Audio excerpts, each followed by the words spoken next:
রাজস্থানের দৌসা জেলায় ভয়াবহ পথ দুর্ঘটনায় মৃত্যু একই গাড়িতে থাকা 6 জনের। গতকাল রাতে ট্রেলারের সঙ্গে একটি গাড়ির সংঘর্ষ হয়। দুর্ঘটনায় গাড়িতে থাকা 6 জনই গুরুতর আহত হন। পরে বিভিন্ন হাসপাতালে মৃত্যু হয় আহতদের। মৃতরা প্রত্যেকেই দৌসার কালাখোহ গ্রামের বাসিন্দা।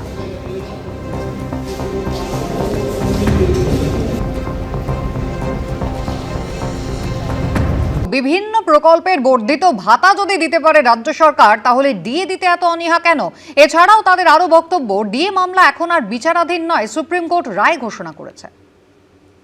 আগামী দিনের নির্বাচনে যে তার প্রভাব পড়তে চলেছে, এই ব্যাপারটা মুখ্যমন্ত্রী বুঝতে পেরে উনি এখন ভয় পেয়ে যেটা বিধানসভায় বলেছিলেন সেইটাকে এখন আর না স্মরণ করে উনি বলছেন যে এটা সাবজুডিস ম্যাটার, আমি এই নিয়ে কিছু বলতে পারবো না। এটা কোনো সাবজুডিস ম্যাটারই নয়। সুপ্রিম কোর্ট তার রায় দিয়ে দিয়েছে, এবারে সেটাকে কার্যকর করা হচ্ছে কিনা তার কমপ্লায়েন্স রিপোর্ট তারা 15ই এপ্রিলের মধ্যে চায়। মুখ্যমন্ত্রী যে বক্তব্য বলেছেন যেটা সাবজুডিস ম্যাটার, প্রথমত সুপ্রিম কোর্ট একটা ক্লিয়ার যে রায় দিয়েছে তাতে বলা আছে 25% ডিএ এই মুহূর্তে দিয়ে দিতে হবে। সুতরাং এখানে কোনো রকম আর কোনো প্রশ্ন উঠতে পারে না যে এটা সাবজুডিস ম্যাটার।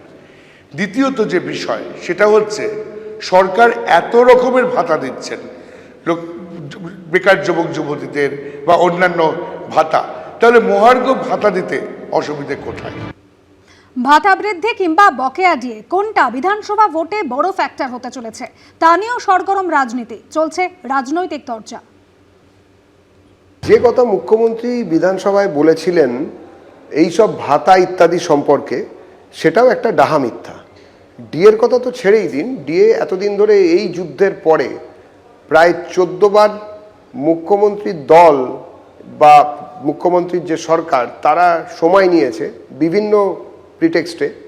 আজকে শরীর খারাপ, কালকে মন খারাপ, শুনানি হতে দেননি। তারপরও এই যে ঐতিহাসিক জয়, যারা মামলাকারী রাজ্য সরকারি কর্মচারীদের পক্ষে, তাদের এই জয়কে মান্যতা দিতে চাইছেন না মুখ্যমন্ত্রী। এই বাজেট যেটার কথা বলছেন এরা, তাতে 4% ডিএ বাড়ানো হয়েছে, করে সেটাকে 22% করা হয়েছে। এর আগে 125% ডিএ যখন ছিল 6th পে কমিশনের আগে, সেটাকে মার্চ করা হয়েছিল মাইনের সঙ্গে।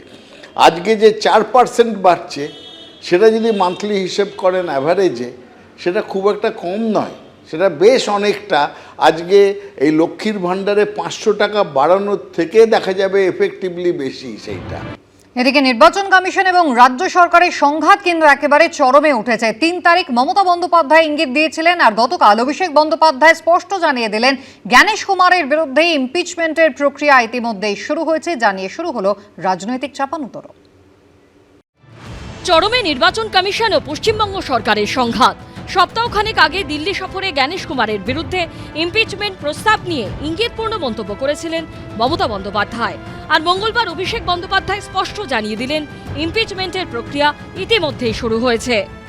রাজ্যের মুখ্যমন্ত্রী তিনি স্পষ্ট করে বলেছেন যে আমরা প্রয়োজন পড়লে জ্ঞানেশ কুমারের বিরুদ্ধে ইমপিচমেন্ট মোশন মুভ করব, এবং ইমপিচমেন্ট মোশন মুভ করার প্রক্রিয়া একটা নির্দিষ্ট প্রক্রিয়া আছে, আমাদের সেটা প্রক্রিয়াটা মেনে চলতে হয়। সে প্রক্রিয়া ইতিমধ্যেই শুরু হয়েছে। মুখ্যমন্ত্রী 6টা চিঠি দিয়েছে আমাদের ডেলিগেশন, সিইও অফিস থেকে শুরু করে এখানে গত 3 মাসে নেই করে 100 থেকে 150 চিঠি জমা করেছে, কোনো সদুত্তর আমরা পাইনি। এখন লাস্ট রিসোর্ট কি? ইমপিচমেন্ট। কারণ হচ্ছে জানে যে ইলেকশন কমিশন কড়া হাতে নির্বাচনকে এবার নিতে চাইছে, যে কারণে হাজার চেষ্টা করেও এসআইআর কিংবা তার হেয়ারিংকে তৃণমূল কংগ্রেস আটকাতে পারেনি। গত মঙ্গলবারে মুখ্য নির্বাচন কমিশনার জ্ঞানেশ কুমারের ইমপিচমেন্টের পক্ষে সওয়াল করেন মুখ্যমন্ত্রী।